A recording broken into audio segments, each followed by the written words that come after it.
You know that mysterious three-digit number that seems to have a say in almost everything in your financial life? That's your credit score. And by the end of this explainer, you're not only going to understand what it is, you'll know exactly how to take control with it. So here's our game plan. First, we'll look at your score as your own financial fingerprint. Then, we'll crack the secret FICO code.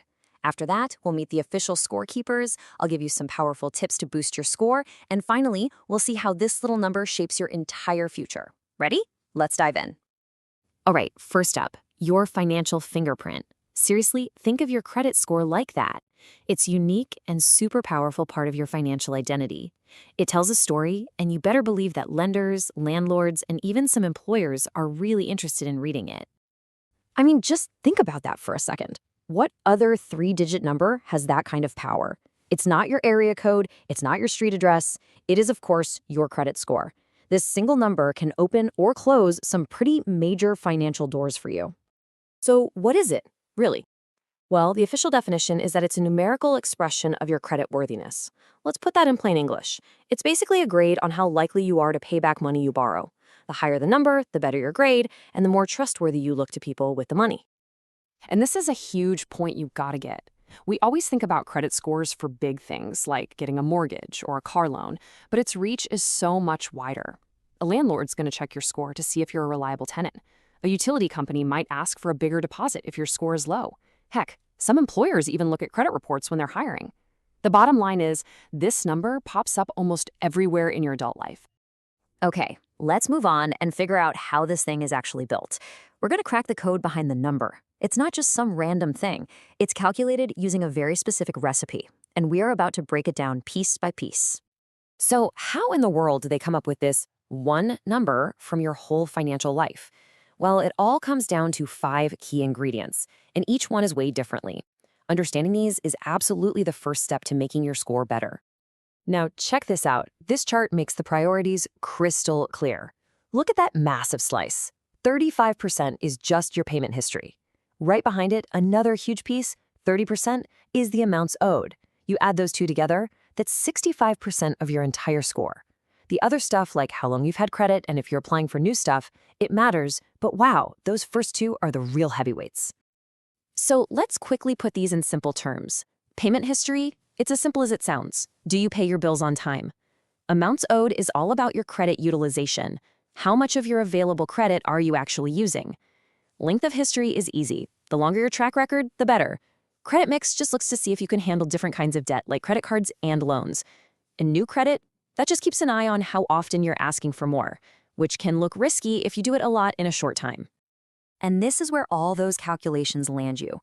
Most scores fall somewhere between 300 and 850.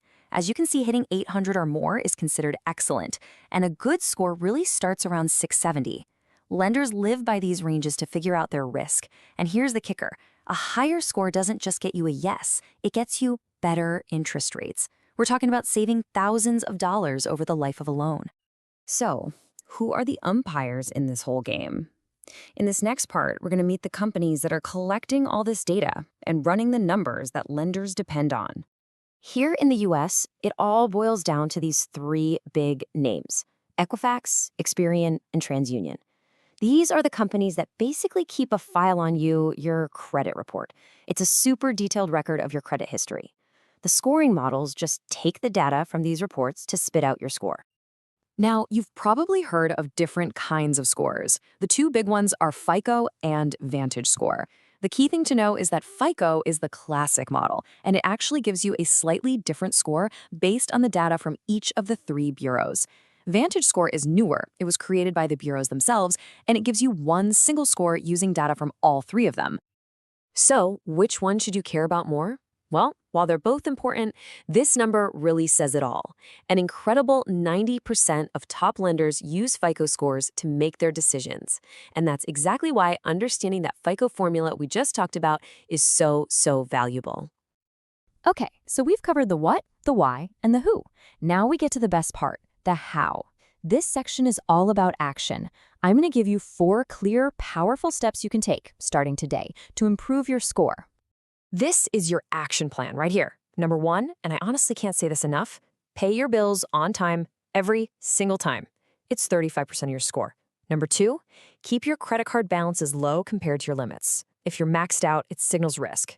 Number 3 is a little weird, but trust me, don't close your old credit cards, even if you don't use them. Closing them can actually hurt your score by making your credit history look shorter. And finally, number 4, check your credit reports for mistakes. They happen. And here's exactly how you do that 4th step. By law, you are allowed to get a free copy of your credit report from each of those 3 bureaus once a year. The only official site for that is annualcreditreport.com. Go there, pull your reports, and read through them line by line. If you find something that's wrong, dispute it. It's your right, and it can make a huge difference. All right, let's bring it all together. This last part is about changing how we think about this number. It's not some permanent grade carved in stone. It's not a judgment of who you are. It's a tool, and it's a tool that you can learn to use to build the financial future you actually want. You know, this quote really sums up everything we've talked about today. It's simple. Knowledge is power. Just by understanding what your score is and how it's put together, you've already taken the most important step towards making it better. And now you have that knowledge. So I'll leave you with this thought. Yeah, your credit score tells a story about your financial past. That chapter's already written. But the amazing thing is, you're holding the pen for the next chapter. By using what you've learned here, you get to decide what story that number tells about your future.